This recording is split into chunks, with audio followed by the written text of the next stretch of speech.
Number one determinant of whether you accomplish your goals, it's persistence. Persistence doesn't guarantee success. Quitting guarantees failure. What if the biggest thing holding you back has nothing to do with your skills, your audience, or your business idea? What if the real limit is in your beliefs? Changing your beliefs is how you unlock your true potential. Today, we're interviewing Nir Eyal, the New York Times bestselling author of Hooked, Indistractable, and his newest book, Beyond Belief. Nir's books have sold over 1 million copies in more than 30 languages, and his work has helped millions of people build better habits, control distraction, and change the thoughts that shape their lives. Nir is also an entrepreneur. He runs a newsletter with 160,000 subscribers. He is an angel investor in companies like Canva and Kahoot, and a former lecturer at the Stanford Graduate School of Business and the Hasso-Plattner Institute of Design. In this episode, Nir is going to show us why most limits are not physical, but psychological. Where are you stuck? Why are you stuck? And could the opposite be true? Beliefs are tools, not truths. Welcome to The Creator's Adventure, where we interview creators from around the world, hearing their stories about growing a business. Hey everyone, I'm Brian McAnulty, the founder of Heights Platform. Let's get into it.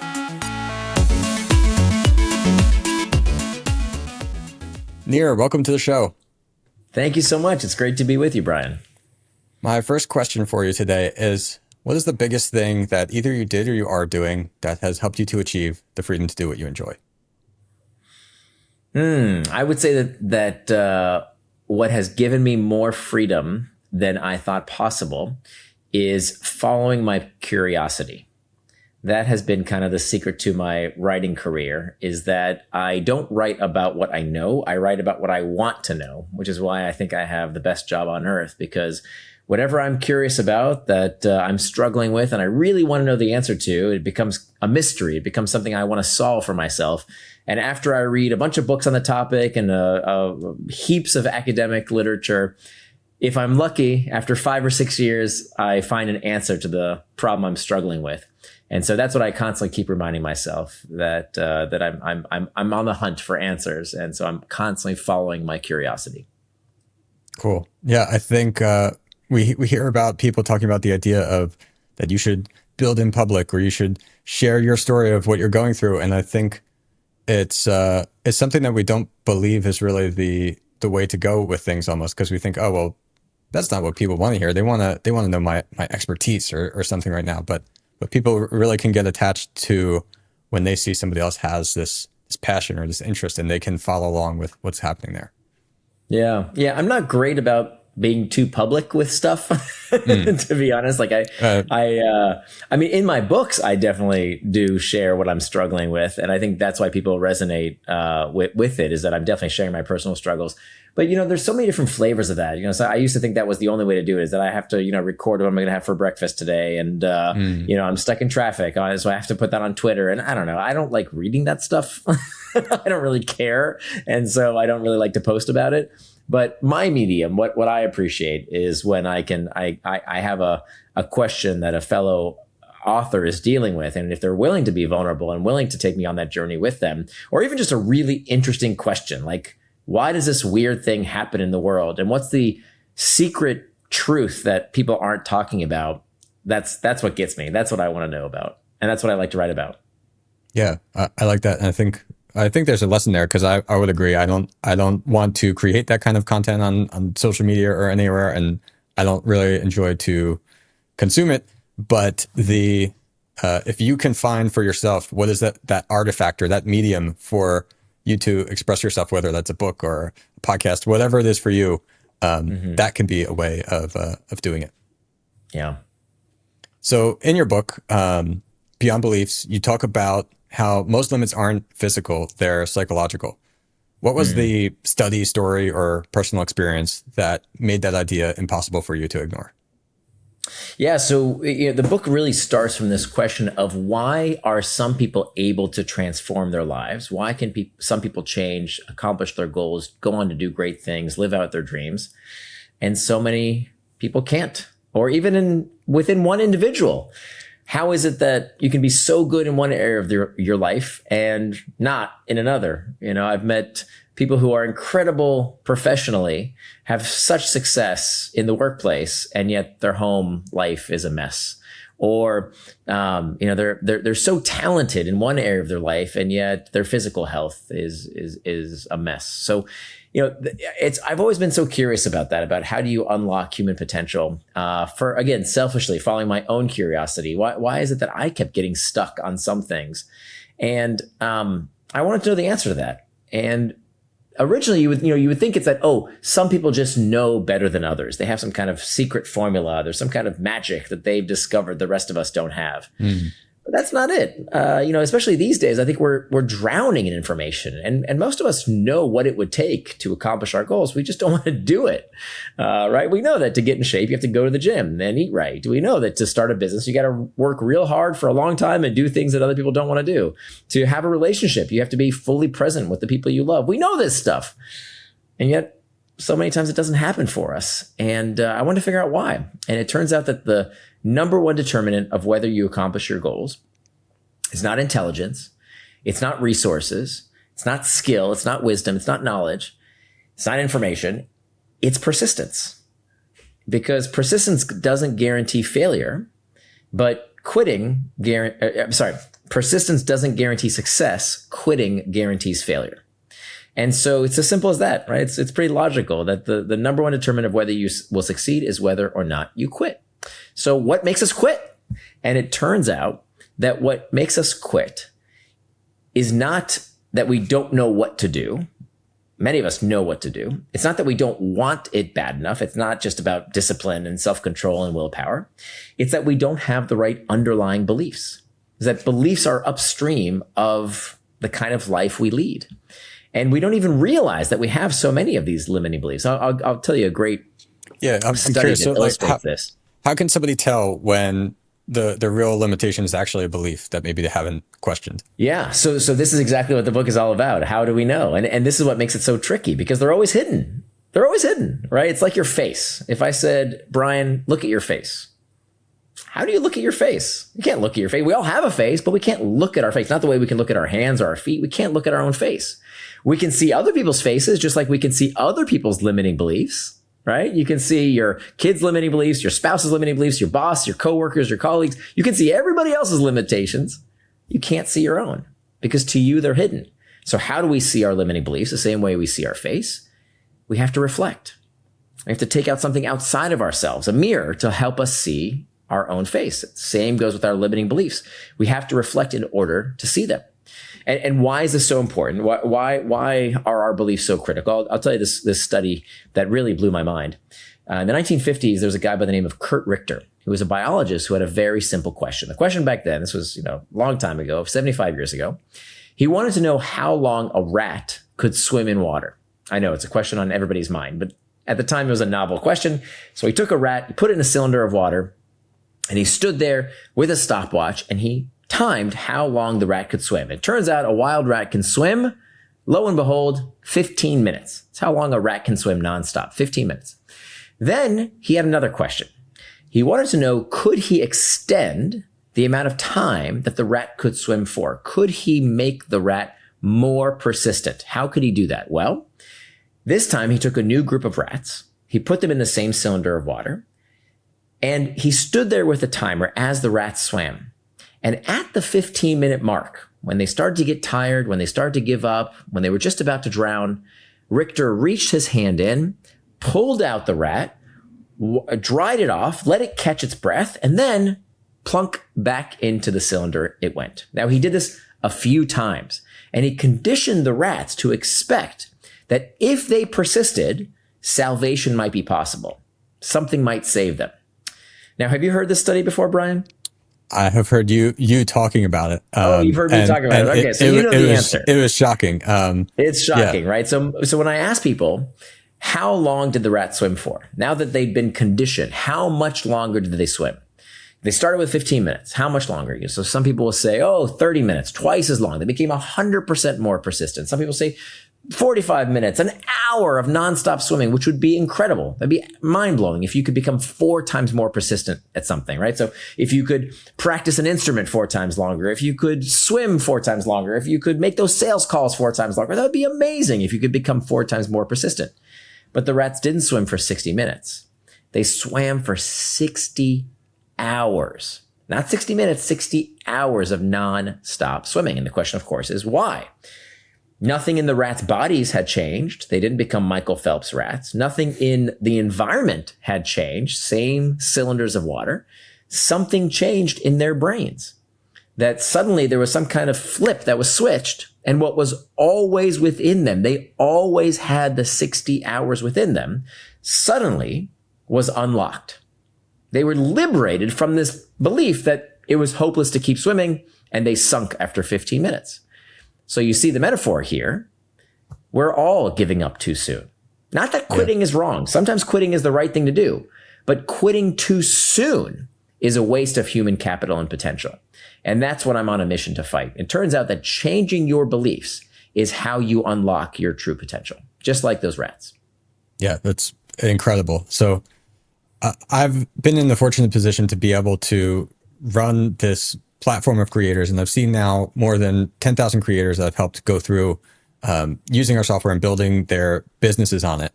And so I know the biggest reason that creators fail. And I think you have the solution. And I think you've just kind of explained some of it right there, that the reason that creators fail is that they give up.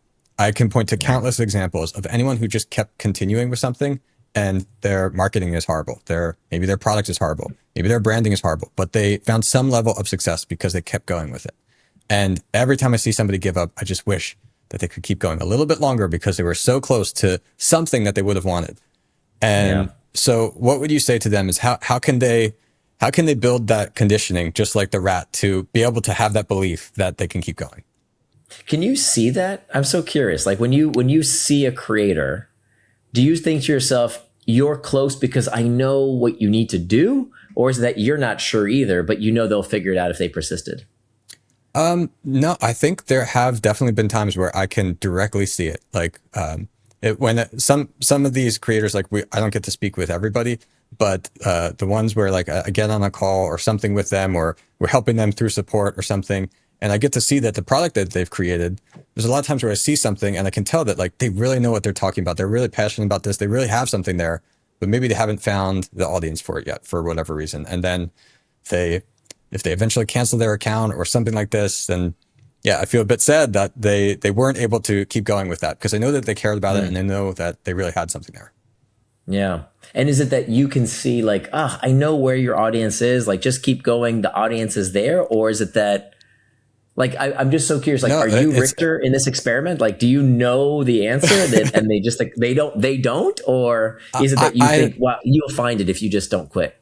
No, I think in some cases, yeah, I can feel definitely certain that they could reach that, because I get to see everybody who is successful with some kind of different niche or whatever. And a lot of people think, I have to find this, like the grass is always greener. They have to figure out what is the niche that I have to be in to make money. And the reality of that is that you can make a business off of almost anything. And I've been constantly surprised of the different niches that I have never heard of. And I see people making this full-time living on being able to have a community or course or coaching or whatever it is that they're trying to do.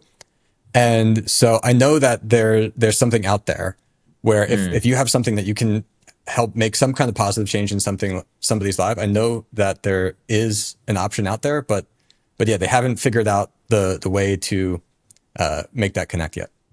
Yeah. Yeah. So the thing that makes us quit before it's time are what we call these limiting beliefs. A limiting belief is a belief that lowers your motivation and increases your suffering.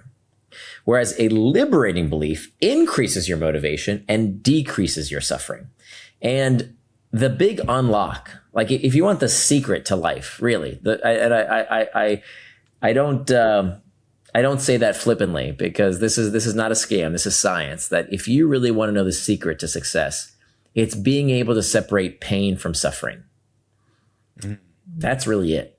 And this isn't, I didn't make this up. This is, ancient religious traditions say something very similar. Buddhism teaches something very similar, that pain is information. Pain is signal. Pain is data. Suffering is the interpretation of that signal. And so a big part of Beyond Belief is demonstrating that principle in ways that will absolutely blow your mind. How people can undergo surgery without anesthesia, just with the power of their mind. And I'm not a woo-woo kind of guy. Like, I don't like any of that nonsense. I like to see the facts. I like to see the science. And I've seen the video of actually these operations happening where people can undergo surgery without any anesthesia. It's amazing. People have cured chronic pain just with the power of their mind and their beliefs. People who have done unbelievable things, started $100 million companies and housed the homeless. And I mean, story after story of people doing incredible things, truly through the power of their beliefs, what we call the 3 powers of belief. The power of beliefs to change what you see, literally what opportunities you see in front of you, what you feel, not just your feelings, but your physiological state, how you experience pain and suffering. And finally, your sense of agency, what you're able to do. And then, through the 3 powers of belief, this is what determines who you become. And so I think there's nothing more important than mastering and understanding how beliefs shape your reality. Because one of the biggest lies that the brain tells us is that we see reality as it is. And we don't. None of us do. Because there's just too much information in reality. Right now, your brain is absorbing 11 million bits of information. 11 million bits of information is like reading War and Peace every second, twice. Imagine reading 2,000 pages of text every single second. That's how much information your brain is taking in. The light entering your retinas, the sound of my voice in your ears, the ambient temperature of the room, your brain is processing all that. However, conscious awareness, what you call reality, the real world, conscious awareness can only process about 50 bits of information. That's 1 sentence per second. So 2,000 pages of text versus just 1 sentence. So the most important thing you can understand about the power of beliefs is that you don't see reality clearly. You see reality through this tiny pinhole of attention that you call the real world, which is shaped and filtered through your beliefs. That you don't see the world as it is, you see the world as you are, or as you believe it to be. So what does that mean in terms of practical implications? It means that the way you think about the world, what you believe about the world, will expose opportunities to you or not that other people experience differently. They used to say about Steve Jobs, if you read Walter Isaacson's biography of Steve Jobs, that he had what people called the reality distortion field. That Steve Jobs would just see the world differently from everybody else. And now science has backed this up. We call it entrepreneurial alertness. That entrepreneurs have this trait where they can see things, like literally see things with their eyeballs that the rest of us can't see. So they see $100 bills all over the place, and the rest of us see nothing, right? And I'll share with you a study that demonstrates this. They did a study where they asked 2 groups of people to do a very simple task. The task was, take a look at this newspaper, flip through it, and count how many images you see. Just count how many pictures you see in this newspaper. Very simple task. One group of people were people who believed they were lucky. Okay, it wasn't a fact. They just believed that they were lucky people. The other group were people who believed they were unlucky people. Again, wasn't a fact. They didn't follow them around to see if they were lucky or unlucky. They just believed. They self-identified as lucky or unlucky. The unlucky people, to do this simple task, took 2.5 minutes. The lucky people took just 11 seconds. Okay, why the difference? 2.5 minutes versus 11 seconds. Why the difference? You see, on page 2 of this newspaper, there was one image that said in big bold letters, there are 43 images in this newspaper. Collect your reward. The lucky people saw the image, they read it, they understood it, they got it from their chair, they went to collect their reward, and they were out the door in 11 seconds. The unlucky people, even though they counted correctly, we know that they counted the 43 images, they never processed it. They never saw what that image on page 2 said, right? Even though it was literally right under their nose. Why? Because things like that don't happen to me, right? I'm unlucky. That's just how life is. So they literally didn't see the image that was staring them in the face. And so this is what happens to us all the time. I'm sure it happens with your customers. One person starts and says, this is never going to work. Whatever. I'll give it a shot. It's probably bogus. This kind of stuff never works for me. Who do I think I am? I'm not an entrepreneur at heart. Blah, blah, blah, right? All these limiting beliefs. Another person believes there's an opportunity here. They're passionate about it. They think it's going to work. And so oftentimes it does. Again, it's not that persistence guarantees success. Nobody can guarantee success, but quitting always guarantees failure. Real quick, Brian here. You know me as the host for this podcast, but what you might not know is I'm also the founder of Heights Platform. It's an all-in-one platform that over 10,000 creators have used to build their online courses, communities, and digital product businesses. We recently added some awesome updates to Heights AI to help you turn your idea into a viable business. Heights AI can build entire product offers, review your content, and even coach you on how to grow. You can try it for free for 30 days. Links in the description. Now, back to the podcast. Yeah. Very powerful. I want to go into a couple of these things that you mentioned. So the pain versus suffering. I guess I didn't really think of that way to explain it, but I think that's absolutely the right way to explain it. And I've referenced a couple of times on this show. I like this one bit from Tim Ferriss, I think was on his blog somewhere, of the art of letting bad things happen and how you have to kind of become comfortable with more bad things happening if you want more good things to be able to happen. And I feel myself as an entrepreneur, I guess I've built up this ability to have that pain and see that pain as information, like you described. Yeah. And so I'm not registering it as the suffering. But I didn't even think of it like that, actually, that for some, it's seen as suffering. But for me, it's like, well, I don't enjoy it, but I'm going to keep going anyway. And so that's one thing. The other thing is, around these beliefs. When you mentioned the surgery, you made me think of a book I read like 20 or so years ago. Don't remember all of it, but have you ever heard of the book Psycho-Cybernetics? Yeah. People mention that one a lot. Yeah. So it made me think of that. And I remember something in that book of talking about how when people would undergo like a plastic surgery and how they would perceive themselves and how that changed what they did in life or how they acted in life. Yeah, absolutely. I mean, I like to say that pain, like a mathematical equation, it's not really math, but theoretically, that pain minus suffering is purpose. That when we experience discomfort, right? Pain is inevitable, but pain is just information. The suffering is the interpretation of that information, where you can have people going through the exact same experience, and think about it completely differently. And we see this with trauma. We have people who will say, my father was an alcoholic and he beat me, and that's why I'm not successful in life. And you'll have another person say, my father was an alcoholic, he beat me, and that's why I had to prove him wrong, and that's the secret to my success. We have post-traumatic stress, and we also have post-traumatic growth. What's the difference? Difference is the story we tell. It's the beliefs we hold.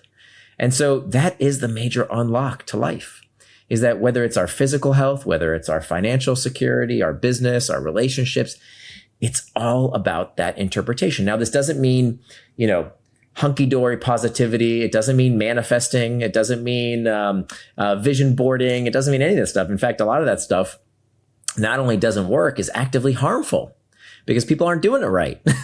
People are, ordering up the universe to give them what they want, and they think it's going to deliver like DoorDash. That's not how it works, people. And in fact, we have several studies now that show that doing that just manifesting and vision boarding and just expecting these outcomes has some really negative consequences. So this is not what I'm talking about. It's about preparing yourself psychologically for the pain. That's a much, much better technique. We call it mental contrasting. That a big reason why the vision boarding and the thinking positive and the manifesting actually backfires. And this is what the studies show. Again, I'm just looking at the data, and the studies show that when people do that, there are two really big problems. Number one, when you manifest, when you only think about what you want, the end outcome, you are implicitly training yourself to believe that you can only stop suffering when that thing you want happens. So you're expecting this cosmic slot machine to give you stuff. I want money. I want love in my life. I want this. I want that. And I'm not going to be happy until I get it. Well, guess what? You're always going to be miserable if you expect outside circumstances to change, because suffering doesn't happen out there. Suffering happens up here, right? There's people who've had a lot less than you have throughout history, right? Think about the 200,000 years of human history and how people have struggled and suffered. And yet they got by. So this suffering is happening up here. It's not happening out there. The second thing that makes manifesting and vision boarding and all this outcome-based stuff so pernicious is that when people do that, turns out studies find they become more relaxed and they become less likely to do the things that it's going to take to go get what they want. So in one famous study, they had students manifest and vision board a good grade on an exam. And one group didn't do anything. They didn't do the manifesting. They didn't do the vision boarding. And it turns out the people who did the visioning got worse grades on that exam. Why? Because they felt like, hey, I'd already put in my order. The universe is going to deliver. So what do I need to study for? So they actually studied less than the other students and they got worse grades. So the right way to do this is to do what athletes do. What does an athlete do? This is a great example of how the self-help industry took something that was true and made it false. That when you think about an athlete, no athlete is out there envisioning getting the gold medal or the trophy. That's a waste of time. What they're doing is visioning what they will do physically and most importantly, psychologically when they compete, and specifically when something goes wrong. You know, Michael Phelps talks about how when he was in the Olympics, he was in an important race and his goggles fell off in the middle of the water. And normally people would freak out about that, right? That would ruin the race. But he had prepared for that so many times psychologically so that when the inevitable bad thing happened, he was ready. He had a different belief. Most of us would say, oh my God, my goggles fell off. I can't see. I'm done. Whereas he said, hey, I expected this. Now it's happening. I prepared for it. I've trained for it. Here it is. Think about the power of that. You know, on an entrepreneurial journey, I wonder how many of us, before we start a business, before we raise a family, before we go try and get in shape, whatever these goals are, the reason we don't achieve these goals is because we don't go into them with the right beliefs. We expect everything to be easy. But everything worth having in life is on the other side of hard. But we don't prepare for it. That's the kind of visioning we should do. That's called mental contrasting what you want with the difficulty that you have to face in your way, preparing yourself psychologically for, I knew when I made that New Year's resolution, it's going to be hard. That's okay. That's okay. Because I have a new belief that doesn't let that pain become suffering. So for example, I'll give you a personal example. You know, I used to be clinically obese and not just overweight, clinically obese. And today I'm 48 years old. I'm in the best shape of my life. And what changed for me wasn't sitting on the couch and saying, oh, I want a beach body. That just made me gain weight. What changed my life was preparing myself so that when it got hard, okay, when I knew I'm going to a birthday party on Friday and I know somebody's going to offer me some chocolate cake, what am I going to say? And what am I going to do? Because I'm going to want that chocolate cake and I'm not going to want to say no thanks. That's going to be socially awkward. What am I going to do? How am I going to prepare for that pain? So I had to create these new liberating beliefs that said, okay, I know it's going to happen. How will I get through it? Right. So that's the process. So for me, what's my new liberating belief? This is what it feels like to get better. This is what it feels like to get better. Not I'm depriving myself. I'm hungry. This sucks. I can't. I have a bad metabolism. The food industry is conspiring against me. All this stuff I used to tell myself wasn't helpful. It wasn't helpful. It decreased my motivation, increased my suffering. That's the definition of a limiting belief. Instead, this is what it feels like to get better. Right? This is what it feels like to get better. This is inevitable. Of course it's going to feel shitty. That's the point. It's inevitable. So preparing myself for that, now bring it on. Awesome. I knew this was going to happen. That's a powerful shift. And I think we're also getting into something I know that you have a lot of feelings about, the idea of agency, because it's not about the universe happening to me. It's about how am I going to shape the universe in the way that I want almost. And so in my own philosophies of things, I have this ideology of freedom comes first, that I want to build my life around the idea that I can have the freedom to do what I enjoy now, not in some distant future.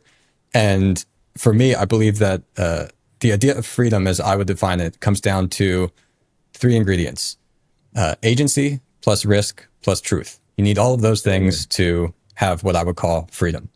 And agency is a really big one, risk, because and truth. Okay. Walk me through that. That's cool. So agency is you have to be willing to take some action in the world to achieve the things that you want. Risk, you have to be willing to put in some kind of risk to get there. If you're unwilling to have a risk, then you can't be free without that. And truth, because you can't be a liar and be truly free. So agency is a big part, and that is, I guess, what I want to get into, because people will say, have this idea that the universe will bring it to them, which is, it's the wrong way of thinking. So what would you say to somebody who maybe understands this idea, but maybe isn't fully taking the agency to take control of their life? Yeah. It's interesting. A lot of what the research shows, so this kind of aligns with these three powers of belief: the powers of belief to change what you see, what you feel, and what you do. And so, I call this the power of attention, the power to change what you see, the power of anticipation, the power to change what you feel, and the power of agency, the power to change what you are able to do. And so there's a lot here that overlaps, that all three of what you describe, agency, risk, and truth, are highly affected by your beliefs. The thing is, you don't realize it, right? So for example, let's take truth. What is truth? What is a fact? A fact is not a belief. Those are not the same thing. A fact is defined as an objective truth, something that is true, whether or not you believe it. The world is more like a sphere than it is flat. I'm sorry, flat earthers. The world doesn't care what you believe. A fact is a fact. And if you believe the world is flat, you are just wrong. You can't change facts. Okay. On the other end, you've got faith. Faith is a conviction that does not require evidence. God rewards the righteous.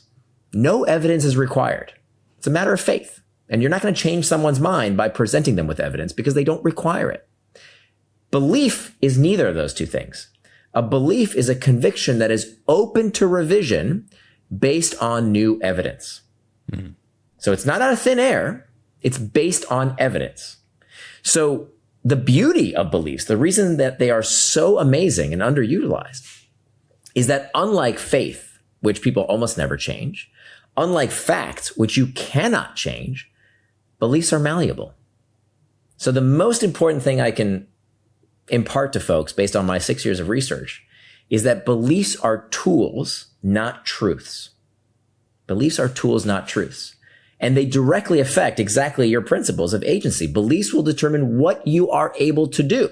If I have two marathon runners and they are identical in every way, every cell in their body is a twin. Okay. They're identical. Exactly. They've trained the same. They've eaten the same. Everything's the same. The only difference, the only variable, is that one believes they can finish the race, one believes they can't. It's the only variable. Who are you going to put your money on? 100% of the time, you're going to put your money on the person who believes they can. It's so obvious. This is the power of agency. If you think you can or you can't, as Henry Ford said, you're right. When it comes to risk, why do we have these limiting beliefs, right? Why would we have a belief? Why would our brain have hardwiring to limit our motivation and increase our suffering? Why doesn't that seem counterproductive? Well, it's actually to help us. It's actually to help us prevent getting into risky, dangerous situations. You see, your brain doesn't care if you're happy. Your brain doesn't care if you're flourishing. Your brain doesn't care if you're meeting your full potential. Your brain's primary objective is to keep you alive. That's number one. Number two is to get you to procreate. That's what evolution has given you, right? It wants to keep you alive. So the best thing it can do is to minimize risk, right? Good things are nice. Bad things will kill you. And so that's why your brain is constantly whispering these limiting beliefs. Oh, you may not be ready for that. You sure you want to try that? You might probably need more information. Are you sure there's enough time? You sure you're good enough for that? Right? It's constantly telling you these limiting beliefs to keep you safe. because the best thing it can do to keep you alive today is to keep you doing and thinking what you did yesterday. Got you here, didn't it?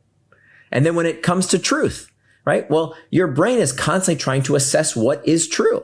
Because again, we don't see reality clearly. None of us do. We can't see truth. We can only perceive reality through our beliefs. So the best way to change our beliefs is to give ourselves new evidence, to allow ourselves to first adopt this new belief and then give us these small bits of evidence. So when we learn, to ride a bike, most of us as kids were scared of it. Oh, I'm not sure. I might fall. It might hurt. And then you give yourself a bit of evidence. Oh, I can do it a little bit. Okay, I can do it with someone helping me. I can do it with training wheels. And now I can do it for a few seconds. And now I can do it for a whole minute. Now I can go around the block. It's no different with anything else in life. It's collecting that evidence based on the belief that you can, even if it feels false. That's the amazing thing. Beliefs are tools, not truths. So we can try on these beliefs, even when they sound ridiculous. Because again, your brain hates changing its mind. You need to be ready for the fact that your brain is going to tell you, don't do that. That's too risky. You don't want to do that, right? You might get into trouble. You might get hurt. Bad idea. Your brain's going to do that, of course, but you're going to do it anyway in small steps. You're just going to try on that new belief, give it a shot, and then you can always change it to something else. The worst thing is that people don't realize they're carrying these limiting beliefs. They just think they're facts when they're not. Yep. Yeah, really powerful. I want to talk about one other thing that I think maybe people might not ask you is that you're not a marketer really, and so I think if our kind of creators are watching or listening to this might think, okay, well, okay, Nir has this passion. He's become really successful with this. You've built now an audience of over 160,000 newsletter subscribers. If you could share like a strategy that you think kind of help you build that owned audience over time, what would that be? Wow. I wish there was a strategy to it.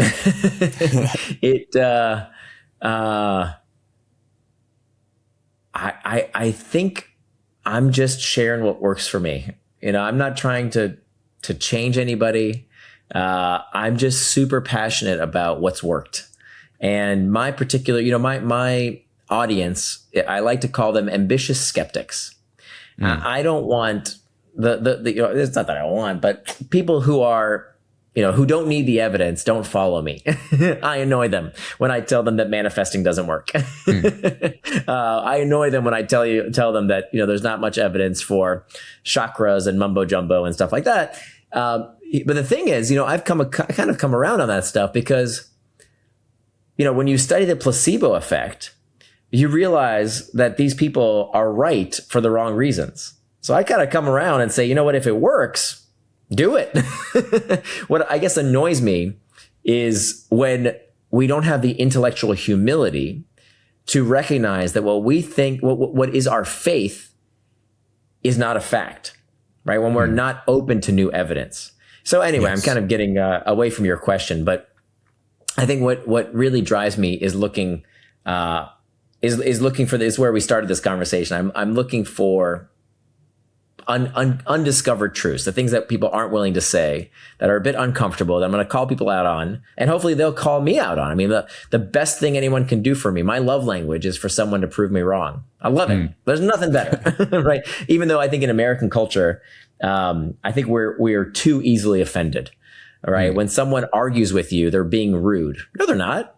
They're just showing you their version of reality. Doesn't mean you have to accept it. But a lot of what we think is reality is beliefs. It's not truth. It's beliefs. It's interpretations of what's going to happen in the future. And so, I don't know. I think that's what I've always tried to do in my writing, is just to feed my own curiosity. I wish I could tell you I've had some kind of master plan. I don't know. My first two books didn't hit the New York Times list. This one did, so my friend Steve Camp told me, he said, congratulations, you hit the New York Times bestseller list. Overnight success, 15 years in the making. I've just been doing this for a really, really, really long time, because I like it. And what I think would be, again, remember we talked about how the secret is to differentiate pain from suffering. What I do would make a lot of people suffer. I sit by myself and read and write. And I love it. But to a lot of people, they would say that's torture. They want the outcomes. They want the New York Times bestseller. They want the million-person audience. They want my 400,000 followers on LinkedIn, et cetera. But it doesn't come overnight. It comes from persistence. Again, back to what we were talking about. It's whether or not you quit. So I think maybe if there's one secret to it, it's find something that you can do for a long time that other people would suffer from, but that you kind of like. That you can, it doesn't mean it's not painful. Writing is freaking painful, but it's not suffering for me. So that might be the formula. Yeah. That's great advice. And I think it's that. And I think it's that you're willing to be who you are. And you're not afraid that you're going to offend some people, or that some people may be uncomfortable or disagree with what you have to say. You're not trying to offend them, but you're willing to be who you are instead of wanting to maybe hold that back. Yeah. Which is probably, I can't tell you, I haven't wondered like, hey, why don't I have, millions of people? I see people on Instagram who, share photos of themselves in underwear, and they've got, 5 million followers. Mm-hmm. I'm not willing to share photos of myself in underwear, but, I can't help but think that. And I think part of it is that, you have to appeal to the widest possible audience, and you have to do things that to me would be suffering. Like the easiest thing to do these days, you want to grow an audience, the formula. Go figure out what people in your niche are doing, copy them, and then, just rinse and repeat, right? Figure out what they're doing, and just whatever's popping on social media or YouTube, just do that. To me, that the story I'm telling myself, now I could change that story because beliefs are tools, not truths, but I don't really want to change that story. Like that's not where I want to go, because to me, that feels like I'm not adding value to the world. I'm not uncovering, like if I already know it, if somebody else has already shared it, why would I want to share it again? Like it's already out there. Like the book's already been written by somebody else. I only write books when I read everybody else's book on the topic and they don't answer the question properly. Like Indistractable. I read probably 20 books on distraction and technology and addiction and all that stuff. And all of them basically said, stop using your phone, stupid. Like, that's not helpful, right? Like some college professor with tenure telling me not to check email. That's not helpful. Like that doesn't fix the problem. And the problem is not the email. The problem is something much deeper than the email. It's our desire to constantly escape discomfort. It gets back to the persistence though, because while others might think like, okay, so it is the answer that I have to be like everybody else on YouTube and follow these trends and fall into this, and that's the way that I'm going to become successful. What you're saying is, I'm just willing to go through the pain of doing this another 15 years and we'll see what happens, but I'm not going to do that. And I think that's not my belief is that's not a disadvantage, that's an advantage. And that's how you win in the long term. I hope so. I hope you're right. All right. So I want to get into now like a quick lightning round. So I'm looking for like your quick take, a quick like 10-second answer to these next few questions. 10 seconds. Okay. I'll try my best. What is the best way to be luckier in your life? 10-second answer? Yes. Wow. Okay. Some may be difficult. I didn't say these would be easy, but. Okay. I'll tell you. The best way, there's many, many ways. I'm dying to tell you 10 different ways. One way is to show extreme gratitude. Like anytime somebody does anything that you can praise, do it. Never hold back praise. You would be amazed how that comes back to you with more luck in your life. And this one, you might need more than 10 seconds as well. Well, let's see. Okay. Knowing what to do isn't enough. Motivation is a triangle. Explain that to me. So that's what we talked about earlier, that you've got the behavior, right? What to do, the benefit, why you're doing it, and then the belief is what holds it all together. So that's the motivation triangle. In order to sustain our motivation over the long term, we can't just know what to do. That's not enough. We don't just need why we do it. We have to have the belief that holds it all together. That's the motivation triangle: behavior, benefit, and belief. That was under 10 seconds. Yeah, that was great. The opposite of distraction isn't focus, it's traction. What does that mean to you?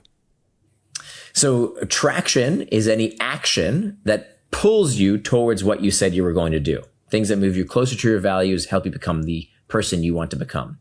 The opposite of traction is distraction. Any action that pulls you away from what you plan to do, further away from your goals, further away from becoming the person you want to become. So it's not about the action itself. It's not about playing video games or social media or whatever. That stuff is not bad per se. It's bad if it's not what you plan to do in advance. So anything that you plan to do, as Dorothy Parker said, the time you plan to waste is not wasted time. So if that's what you plan to do, enjoy it. It's traction. But if it's not what you plan to do, if you're doing it because you can't handle real life, because things are annoying you and you're stressed, you're anxious, you're bored, and now you're looking for escape, now it's a distraction. Yeah, that's great. And Nir, on this show, I like to have every guest ask a question to the audience. So if you could ask our audience anything, whether something you're curious about or kind of just want to get people thinking about, what would that be? Yeah, I would ask you to consider, where are you stuck? Like, where is there an area of your life that you feel like you could do better in some way? Why are you stuck? And could the opposite be true?